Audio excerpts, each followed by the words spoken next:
Here we go. Okay.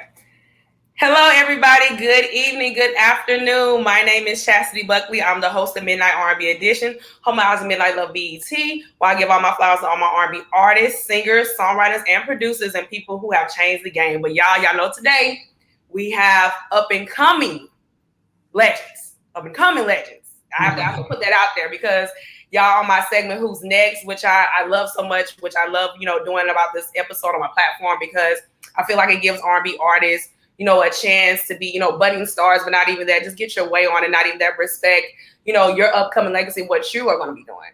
So thank you guys so much for coming on my platform, guys. I have R&B up-and-comers who have really, really started in this lovely music industry. We're going to get to know about them a lot better. But the new Delphonics, I have to put that out there, throw that out there for y'all, some legendary people that you have really upheld this name for. But we are here, guys, with R&B singers and songwriter of the group, the three-part harmony group, �Neezy, X, and Doobie. Thank you guys so much. Thank you so much. No problem. Thank you so much. I'm so happy to have you on the platform. Who's Next? I love doing this segment. I love to give up-and-coming R&B artists their shine, but not even that, the respect of what they're trying to do to bring R&B back, but not even that, keep that tradition going. So, guys, thank you so much. So, before we do get... Hold on. What did y'all say? I couldn't hear y'all. No, you're good. You're good. We gotta make sure the laptop don't die. Right. Oh, look, y'all are picture perfect, so we are good. We are good. Y'all are great. There we go. Yes. So, guys, before we do get started, before I do talk to you about, who you are as people, but not even that, I wanted to ask you, how have y'all been since now we're in the 2020 decades of this crazy pandemic? How have you guys been? Right. I mean, it's been crazy. COVID and everything. During that time, I feel like a lot of shows and everything was just like shut down. Like you couldn't go anywhere. But then once it started getting back into it, we actually had a show in Chicago. And when we was out there, everybody had to have like a vaccination card. Like we couldn't even go in restaurants without having one. And it was kind of crazy. So I mean, it's been an adjustment, but I'm glad that it's finally back to where it's at now. Mm-hmm. To where we can kind of like get in touch with the people, see they can see us, we can see them, we can talk to them, they can talk to us. So it's been a lot better since COVID. That's good. Has it kind of changed your dynamic? I feel as singers, as like, because people are so used to being outside, now you're kind of bringing everybody to your own space. Like, how does it feel like kind of getting in that realm of just doing things? Has it kind of really changed you guys as people and just stuff like that? Yeah, it has a little bit. I think it's changed us. It's kind of made us kind of shift how we do things and how we think, and how we carry ourselves. I think we have to be more cognizant of, kind of the people that we surround ourselves with, the just kind of like the company that we keep, the things that we do and how we look and how we present ourselves. That's basically how it's kind of been that bit of a shift there. So. Right. Well, I appreciate that, guys, and I'm happy that you guys are doing well, but not even that, you still singing, because I know a lot of people change when COVID hit. A lot of people change their careers and stuff, but I'm happy you guys are still trying to keep the legacy going of what you're trying to do. So that's good. Thank you guys so much. So now I want to kind of get to know you as people, because you are kind of some up and comers in this R&B industry, in this game. But I want to let people know, like, who are you as people? Like, how did you get the name �Neezy, X, and Doobie? But not even that, where are you from? And who are kind of like your loves for R&B music and the inspiration? Because I know y'all call yourself the new Delphonics, and that's like an iconic, legendary group. So, like, who are some inspirations? Each one of y'all, I want y'all to answer the question, but not even that. Like, who are your inspirations and where are you from? Well, for me, I'm from York, Pennsylvania. Snap.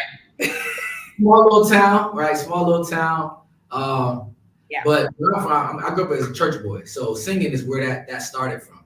I mean, most singers come from church, as you know. Exactly. Outside of the church realm, I really took to Michael Jackson when I was a kid.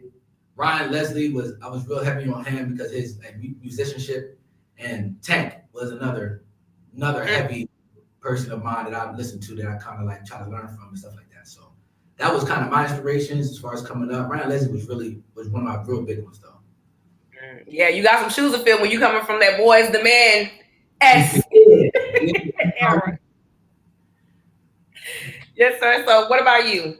For me, it's obviously Chris Brown is my biggest influence, and just like vocally, I think I see Michael Jackson, gospel scene. I want to say like Fred Hammond, Israel, and then for like female artists like Nina Simone, Anita Baker, like some older stuff too. What you know about Nina Simone? Hold on. What you know about Nina Simone? No, nothing. Hold up. Y'all for me to get Nina Simone, y'all all look the same age as me, but I'm just saying, like Nina Simone, nobody talks about her, and that is amazing when you can go back that far in music and bring her up. You know what I'm saying? You gotta do your homework. It's a lot of Come good on. shit. And with being around these guys, it's like every day they clown me because they make me aware that I don't know about R&B because I'm so young, because I'm the youngest in the group. They always give me something new to listen to every time we hang out. So, yeah, they put me on Dru Hill, and a couple of weeks ago we were opening up for Dru Hill, so that was fun. It's just it's exciting to see how things are going. So where are you from? Like, I know, like, you got a very mixed, diverse group. So where are you from? I'm from Harrisburg, Pennsylvania. Okay. But originally, like, I'm from overseas. There you go. So I'm probably like, I'm Indian. And so in my country, like, I'm probably like the only person that like ever like does like R&B, because that isn't really a big thing.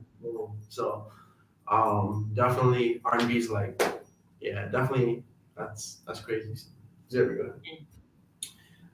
So I'm from Lancaster, Pennsylvania, another small town in Pennsylvania. I grew up same thing as Doobie, church boy, in the choir. Mom was the director.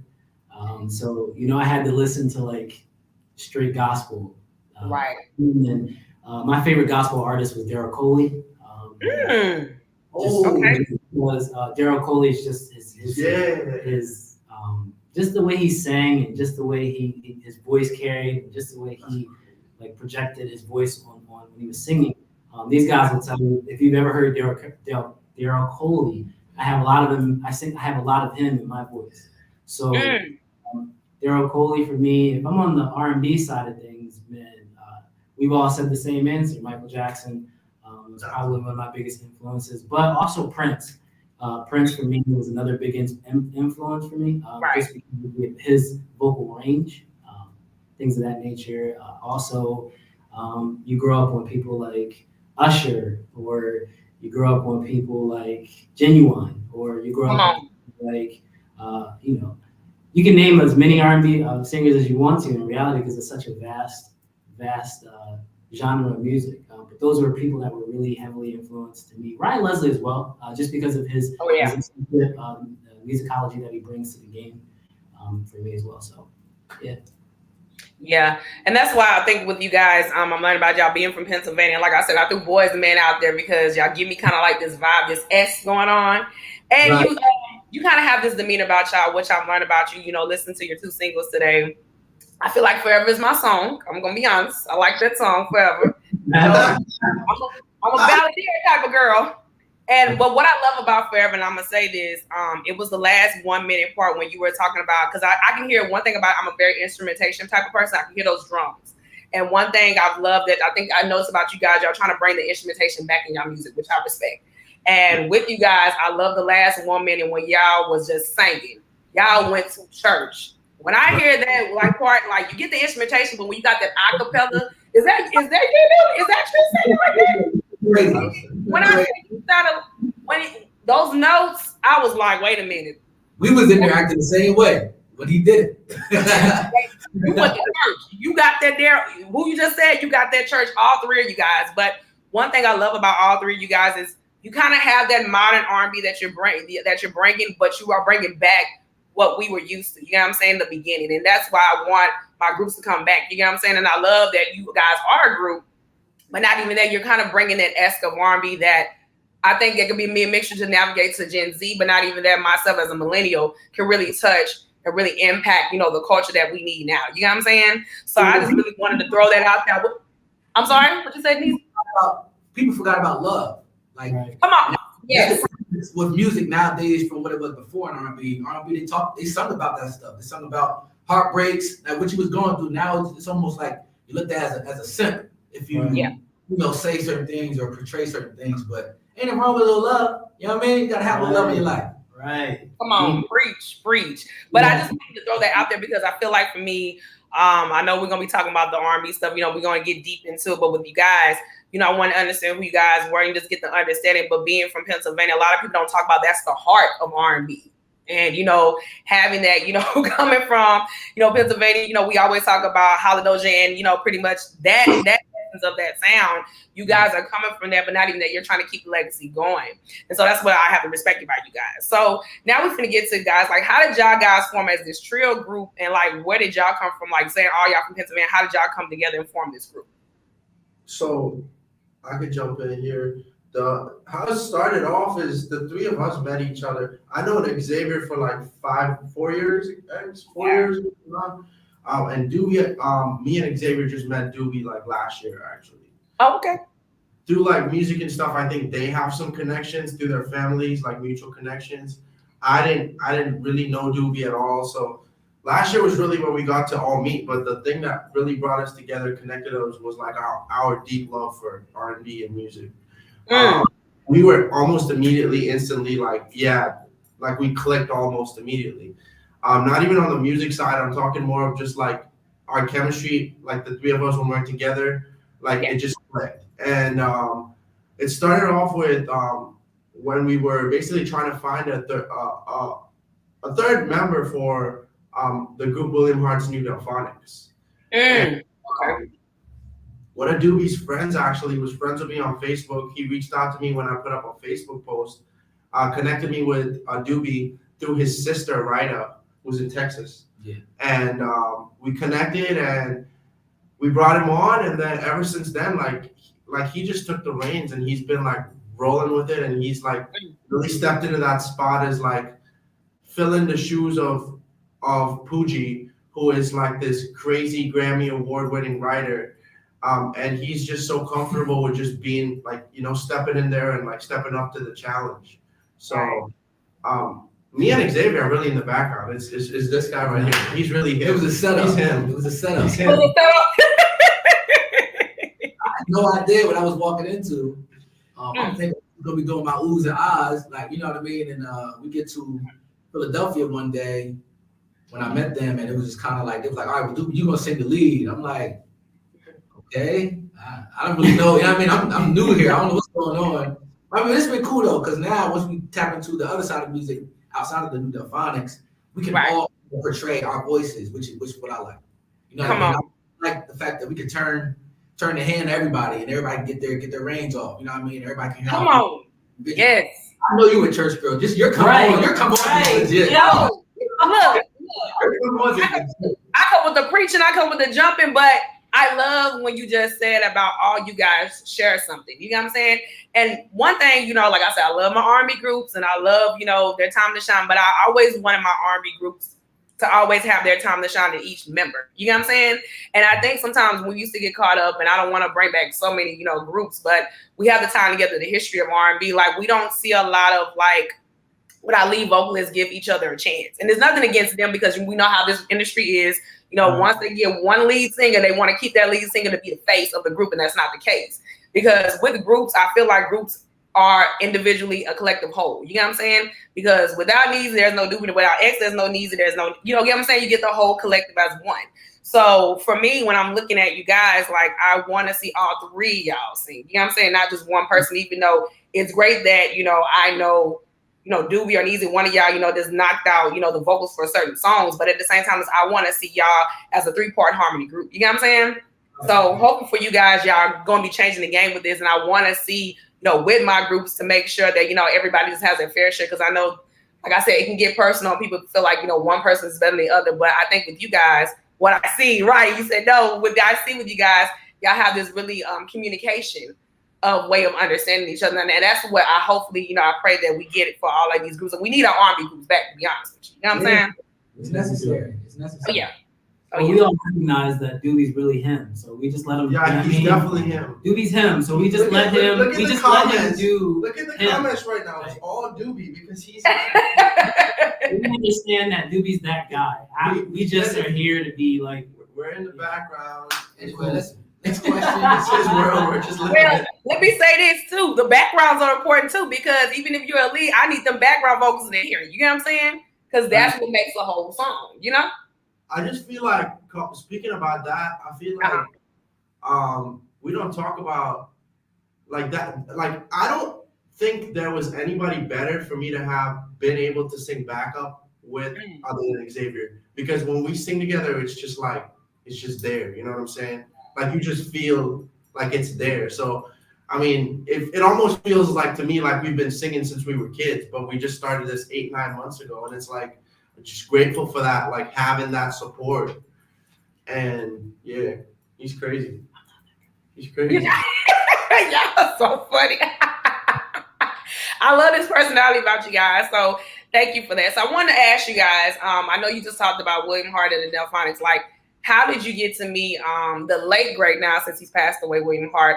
But how did you get to meet him? But not even that, like what made him, gave you the name, but not even that, how did y'all come to form this group with them? And then how did you get on tour with them?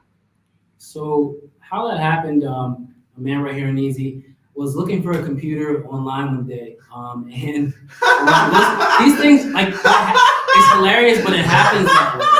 It's hilarious, but it's hilarious. It happens that way.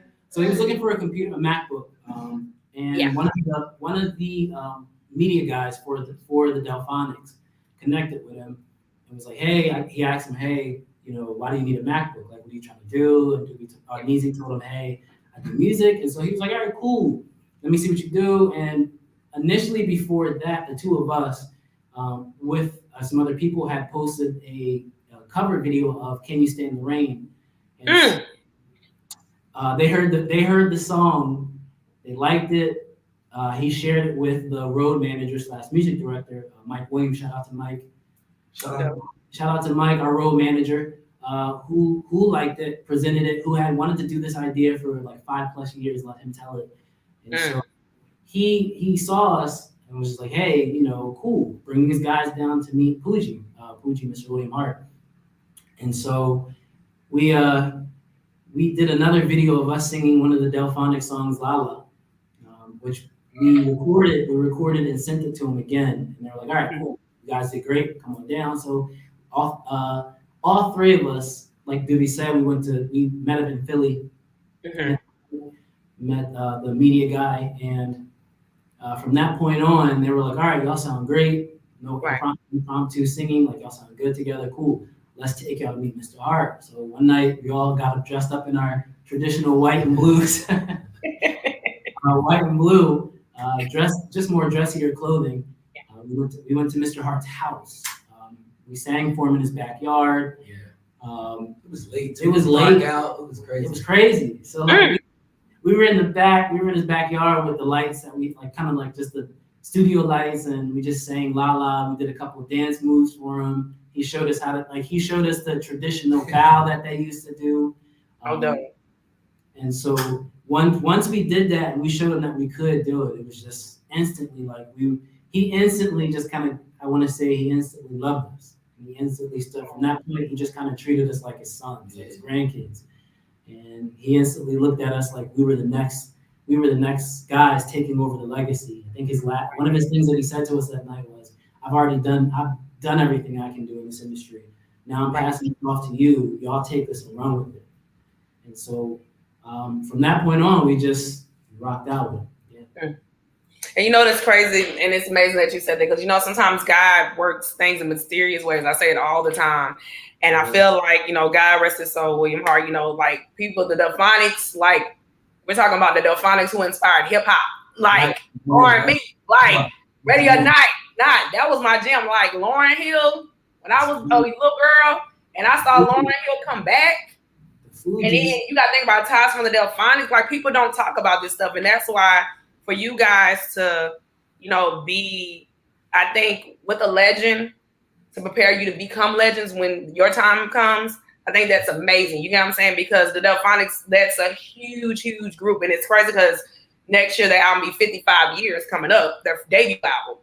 And for that alone right there, that speaks volumes when you have somebody like William Hart, who really, really, you know, gave his love and I mean that his, you know, his ode to y'all, his respect that, hey, you know, it's time, you know, we need these R&B groups back, because that's why I'm sound like I feel like what I'm thinking what he said to y'all. But not even that, we need somebody to carry the Delphonics torch. And for y'all to be just like that 3-part harmony group like they were, but not even that, we need groups back. Because like it's kind of crazy now in 2022, we don't have any R&B groups.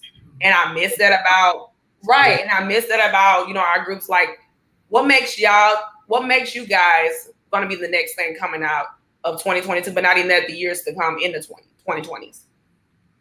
I would say because we all are like still really in touch with the music aspects of it. Okay. Sometimes now with, you know, music now it's real poppy. It's a lot of repetitive stuff.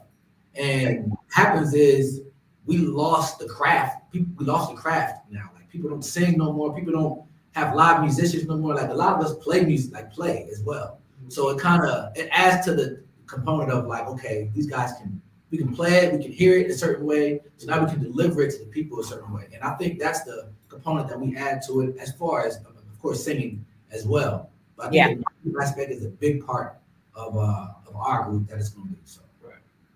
And I love that you just said y'all play instruments, because I just had super producer J-Dub from Bad Boy the Hitman, and he made advice to everybody. He was like, hey, if you want to get in this industry, you know, at least play an instrument. But not even that, you know, we know your voice is your instrument, but I think to be like that multi-talented type of person, bring something to the table. And then I know you guys are songwriters, so I mean, now y'all, you know, write, you sing, and you play an instrument. Yeah, we need that now, because I think bringing that back, I think it's going to bring R&B to a lane to where we can kind of have that feeling again, where we could be up there with pop, quote unquote. You know what I'm saying? Because I feel like pop is popular music. We all know that.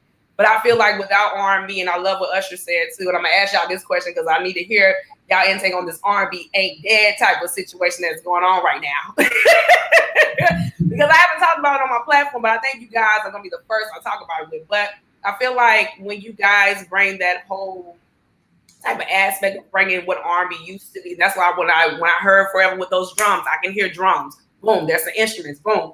But you guys bringing that to the forefront of bringing what R&B used to be, and can tie it into 2022, and then tie it into Mint Condition, and tie it into Tony, tie it into Boys and Men. You know what I'm saying? I'm tying these people all together because now I can hear instruments going on. I can hear singing going on. I can hear vocals. I can hear all that. But you guys bringing it now to the forefront of 2022, I'm happy to see that. But not even that. You got the O from Delphonics. You're good with me. You're good. You're good with me. So, and what you got? Yes. I'm sorry. I said that was big for us, getting Mr. Hart to give us his blessing like that. That was like legendary for real. Like him saying, like, I'm passing the torch. I got voicemails of him saying it. Like, come on. Passing the torch to you guys. Like, I need you guys to take it. So that I'm gonna always keep that dear to my heart. You know what I mean, for the rest of my life, because that's a big moment to me. So.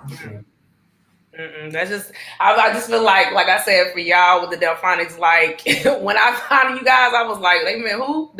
I know who they are, but you, okay, you're good in my book. You're great. But definitely, guys, I wanted to pose the question and talk about this R&B thing that's going on. I know we've been kind of, you know, throwing about R&B. So, you know, Diddy had through this thing out here that R&B is dead. So you guys, I wanted to hear your intake about how do you feel about what he said about R&B. But you got people like Usher that's saying R&B has never died. So I want to feel your intake on what you feel, what is R&B now? And not even that, do you feel that Diddy or Usher was right about their intake on what they feel about R&B in 2022? What did you say Diddy said? Diddy said R&B was dead. He's tripping. So I think... That's a classic. So I think two things can be true. It's not dead, but it's not fully alive. What I think is R&B is in a state right now where it's more dormant than anything. Like it's more dormant, like a volcano. It just kind of, you have it for a while and it pops, and then it's just dormant. And I think it's waiting for the right people to be like, yo, like to make it erupt again, to bring it back to the forefront. So it's not dead. R&B will never be dead. There's too many classic records of R&B for it to die out. There's, come on, yes. Jackson, there's, you know, Michael Jackson at time was his. There's Prince. There's, you know what I mean? There's Tank, Please Don't Go. Like there's Usher, like, you know, Let It Burn, or just there's so many timeless things that R&B will never go away. The Delphonics, La La Means I Love You, or Didn't I Blow Your Mind? Come on. Those things are like those. There's too many songs out in the world that would allow R&B to die. But it's just at a moment right now where it's just kind of waiting in the wind for somebody to be like, all right, boom, like this is what we have to offer. Okay, cool, now we're good again. Yeah, it died in the mainstream perspective. And Talk about it, yes. It died in the mainstream perspective. Because honestly, when there's shows that are going on, anywhere I go, when there's a show going on, people want to hear singing. Right. And I don't notice people going to these concerts with guys that are just rapping, you don't understand what they're saying. Like you don't really go, a lot of guys, I mean, people go support because they got their bass fans as well. But I feel like when people go to, like, people pull up for those singing concerts. Like even when the old school guys go tour, like they pull up. Like our first gig with the Delphonics, man, I didn't know how much, I knew they had love out here. But I'm like, wow, they packed this place out. Like, ooh, come on. They sing along with you, like they love it. Like they're up, they're active with you, you know, they're interacting with you. So it's kind of like it died in the mainstream aspect, but I think soon, you know, music is in phases. Yeah. So like it'll start one way and then like it'll disappear for a little bit and it'll come back. Same thing with like Drake's new album I came out with a lot of dance records. Beyonce got a lot of dance records on her project. Yeah. Just brings it to a whole nother phase that's coming back. That's all. But R&B's on his way back though. It's on his way back. Yeah, and I feel that proves to me, like, I think with this versus conversation that kind of blew up with the Omarion versus Mario situation. And I love him. I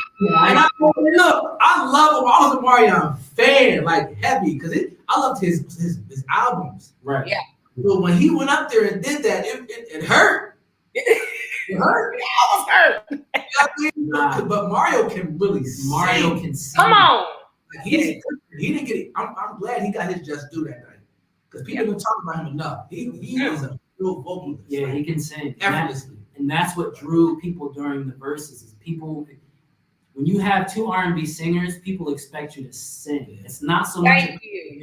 It's not so much about the presentation. We just want to hear you sing. Come on. Even though Mario didn't have as many hits as Omarion, it's the simple fact that he just sang and people heard him singing.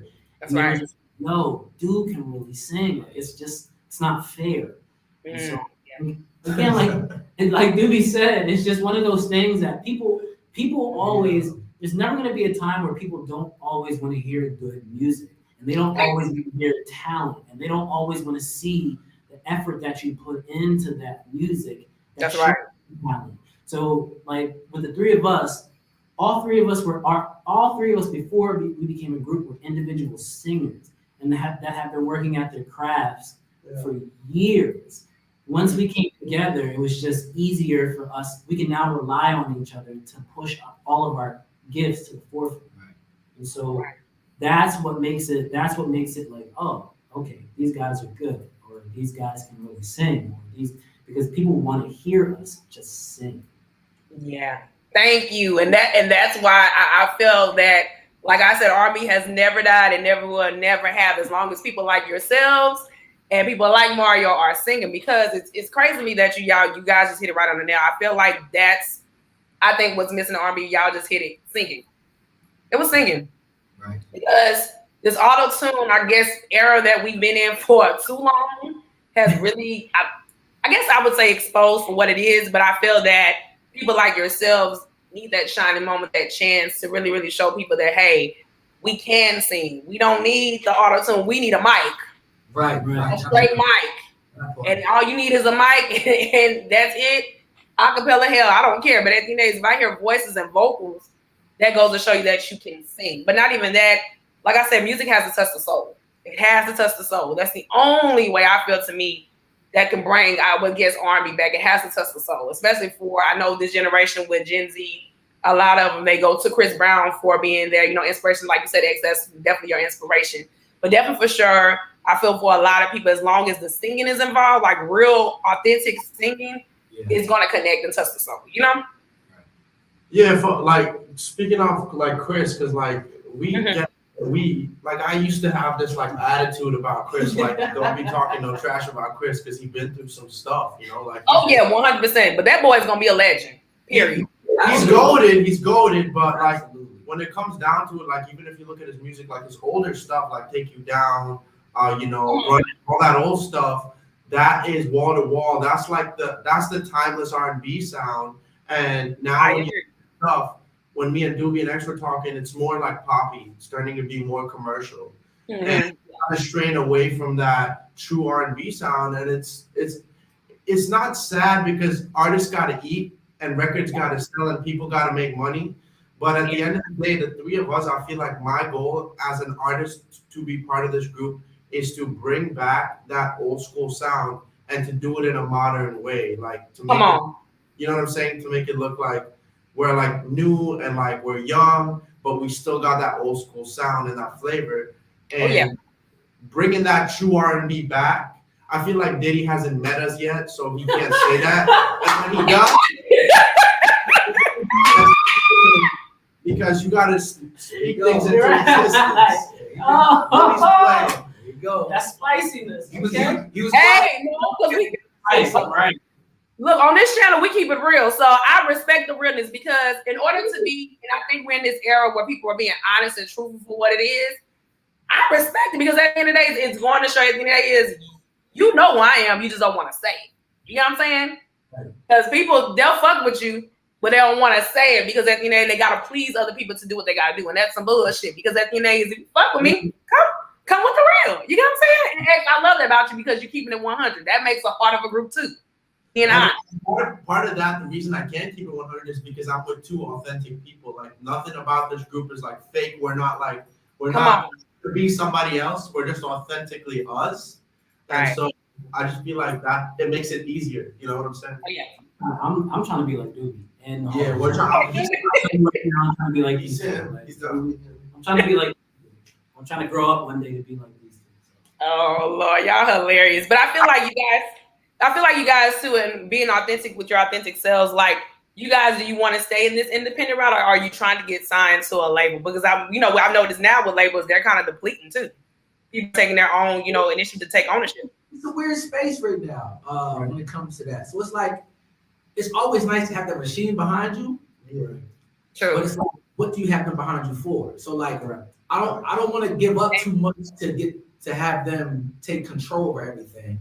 I wouldn't mind having a machine to help push the product, but we want to own our stuff though. Right. And that part with labels. So I mean, if we can get like a distributing deal or distribution deal, whatever the case is, or something like that, just to to help promote the music or get the product out to people, that would be nice. So we can still keep our leverage. Because if you don't own your stuff, then it's kind of like you're working for someone and you're losing all of your financial like gain for the years to come. Like you can't get 20 years from now.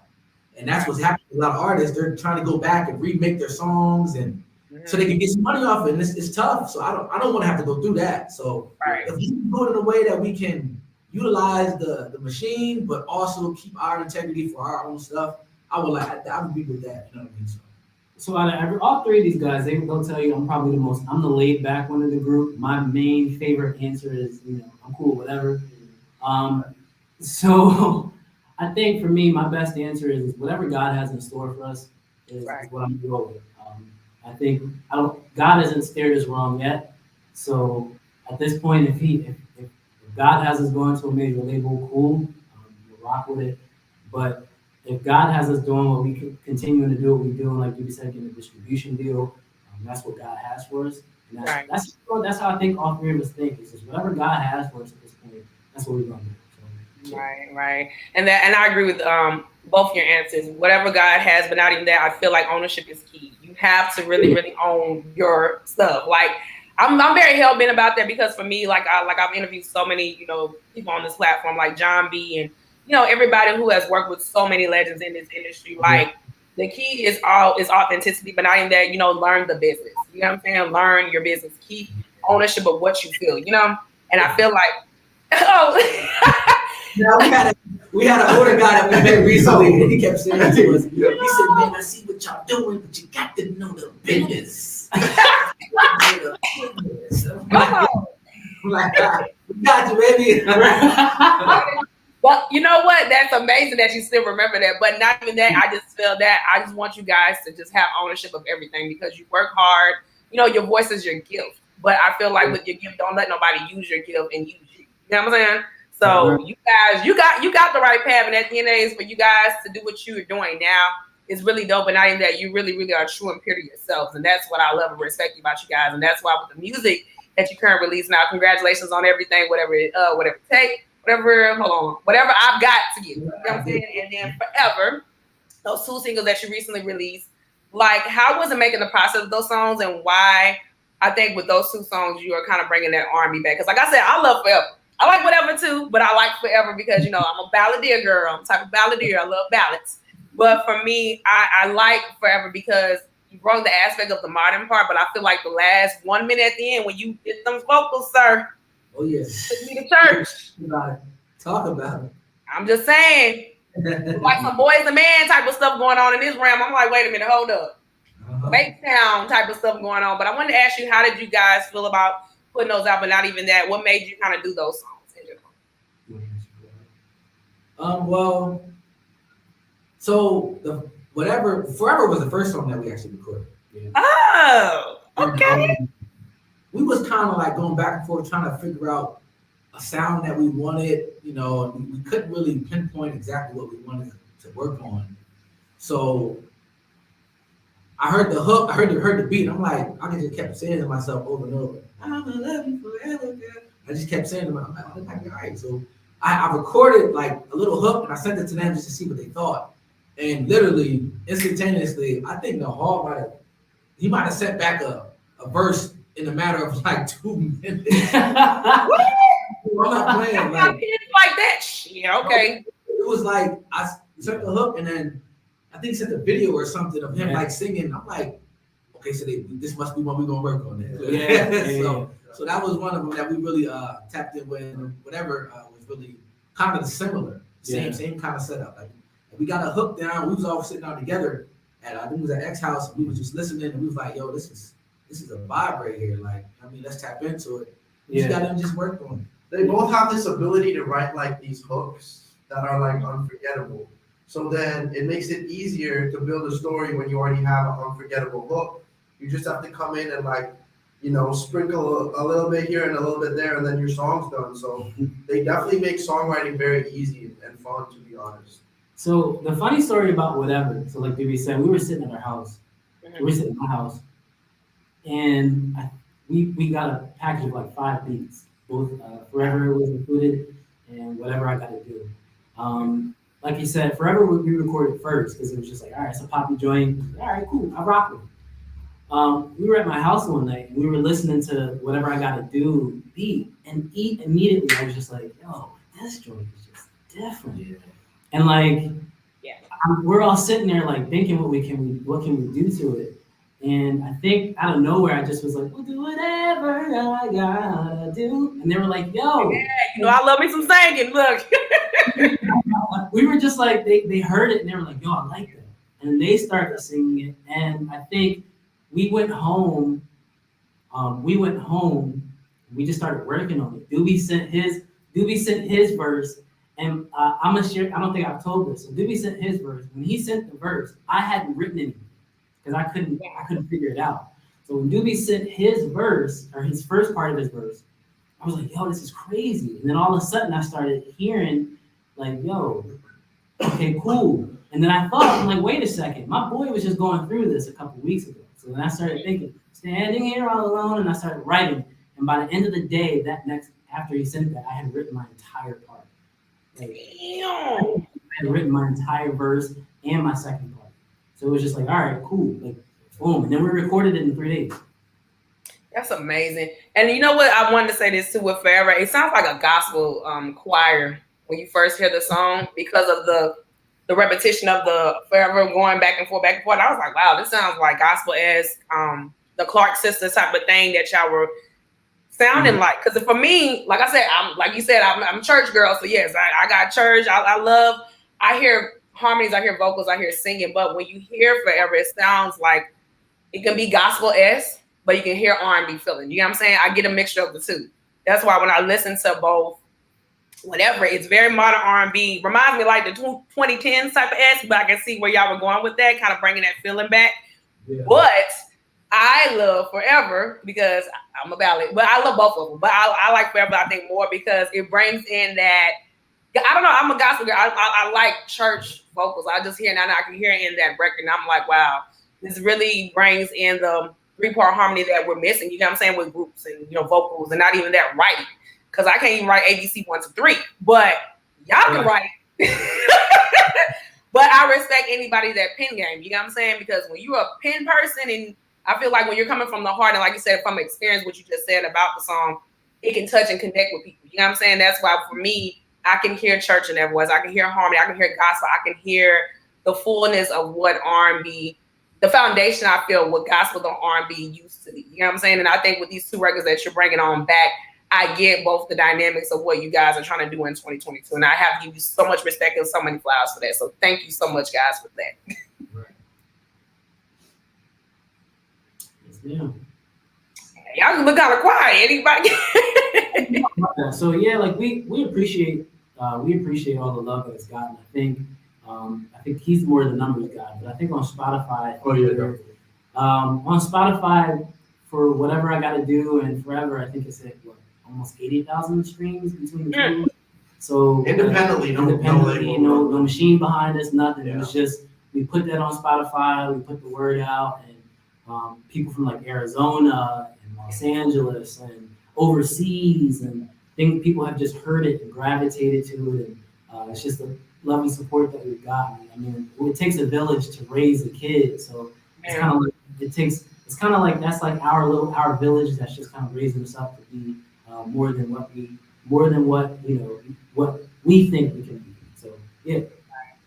Right. Well, I got another question, guys. Do you have any people that you want to collaborate in this industry? It can be in the group or individually, or anybody that you aspire to want to do a song with. I know what he's about to say. I'm just going to let you say. I already know what he's about to say. If for me, I've always wanted to go record with Brian Michael Cox. Oh, I agree. He is him. I don't know how he comes up with the transitions that he does musically, like the piano, like he just has a different feel that I just gravitate towards. Like whenever he's on the track, like I know the songs will be good. So if there's one person I could choose to do a song with, a record with, it would be him. It would be him. That's dope. Yeah, it would be him. If you got somebody. Right. I'm gonna do one with Jermaine Dupri, Brian McKnight, and Chris Brown. Thank you. All on the same record. Come on. Come on. And you said Brian McKnight. Nobody talked about him. His pen game is dope too. Brian was heavy. Yeah, he was. Brian was heavy. Yeah. Yeah, he's Yeah, he was cool. X, who do you want to collaborate? I know you got somebody in the bag. I know you got somebody. Man, so for me, if I had to pick, I kind of wish he was still alive. I think one that I want to collaborate with, God, rest his soul, is Daryl Coley. And I think why I say that. I think Daryl Coley, for me, was always a big inspiration. I thank my mom for that because she's the one who like made me listen to Daryl Coley all the time. And so every run and riff or whatever you like to call it that I do is because of him. And so Daryl Coley will be probably one of my biggest ones. Now, if we're going secular music, I think for me, it would have to be Ryan Leslie. Oh my goodness. It would have to be Ryan Leslie. It would have to be Ryan Leslie just because I feel like with the three of our, I feel like the three of our voices, I think and his musicology would be something that is just timeless. Ryan Leslie has an ear. The thing about Ryan Leslie, he doesn't get his flowers enough, but Ryan Leslie is Like he might be one of the most, like literally one of the most gifted musicians walking this earth. Like he literally can play like just about every instrument that's ever made. He's a great producer, and he can sing. Like, and he can sing. Like he's goated. Him, and then I don't know if these guys. Well, I'm sure they do. There's an artist / producer named John Bellion. Artist / producer named John Bellion. This guy might be one of the greatest like producers to produce that I've heard. Like, he has a song called Low Low Low Low Low Low Low Low Low Low Low Low Low Low Low. One of my favorite songs of all time. So those three people for me, for sure. Dope. Thank you guys so much. And I want to ask you one more question. Do you have any advice that you want to give to people that's in this industry, or any advice that, you know, for people that are trying to be up and coming yourselves, or what it's trying to be to get in R&B, in this R&B game? I would say take it serious, perfect your craft. Like you have to really like put the time in on your own, right?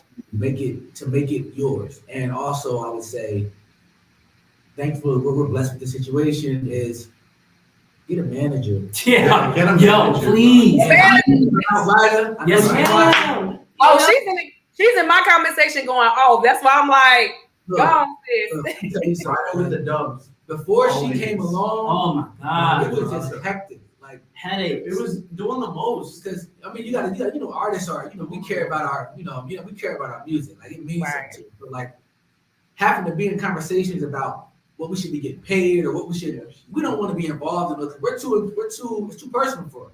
Right. So like having someone that can handle all that stuff, and she ain't got no problem telling somebody what they need to hear. Yes, sir. You know what I mean? So shout out for that. So I think that's something that a lot of people need to tap into it as well. Make sure you got a manager that can handle things for you, so that way things can be smooth. Everything can go smooth. Again, shout out Ryder Management. Yes, sir. Let's go. And that's amazing that you guys have this great cohesive communication, but not even that, she really, really keeps to make sure that you guys do uphold everything that you do. And I got to give her so much respect for that. Yeah. So guys, we are going to be ending today's live, but I want to hear y'all sing. You know, I love to hear people sing. They come on my platform for Who's Next, but if y'all can sing me anything, I don't care what you sing. You don't have, it's whatever you want to sing, but if you can just give me a little bit of something. So we're gonna do La La. La La means I love you. Is that okay? Yes, come on, Delphonics. All right, I'm ready. Cause you guys are the new Delphonics, so definitely take it home.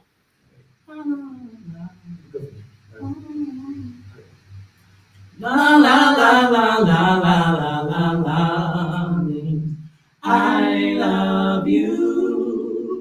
Oh, baby, please now. La la la la la la la la la means I love you.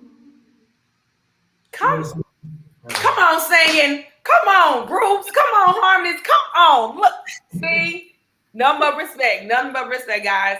I thank you so much from the bottom of my heart, guys. I'm so happy to bring back Who's Next. And I forgot to tell you guys are my first group in history on Who's Next. I've never had a group, so you guys are the first on my platform to be on Who's Next in history as a group. So thank you guys so much. Guys, thank you so much for joining me on the live. Before we do go, I want to ask you guys, let everybody know where to reach you at, where to get your music, and all that stuff, all that good stuff like that. So our Instagram is �NeezyXDoobie, just �NeezyXDoobie. And on Spotify we go by �xDoobieNeezy. So yeah, come check us out. What's your Instagram? Instagram for me is xmusic 1011. Mine's Team Neezy Official. And mine is Doobie Dorm on every platform. Yes. No. God bless you guys. Thank you guys so much, y'all. Thank you guys for joining me on this beautiful, beautiful interview. Who's next? The legends, the up-and-coming legends that's really, really finna take over this R&B game. So honored, so happy. The new Delphonics, a.k.a. Neezy, X, and Doobie. God bless you guys. Thank you so much from the bottom of my heart. Y'all make sure you stream all their music platforms, and I will have all the information down in the comment section box. Thank you guys so much. God bless you. Bye.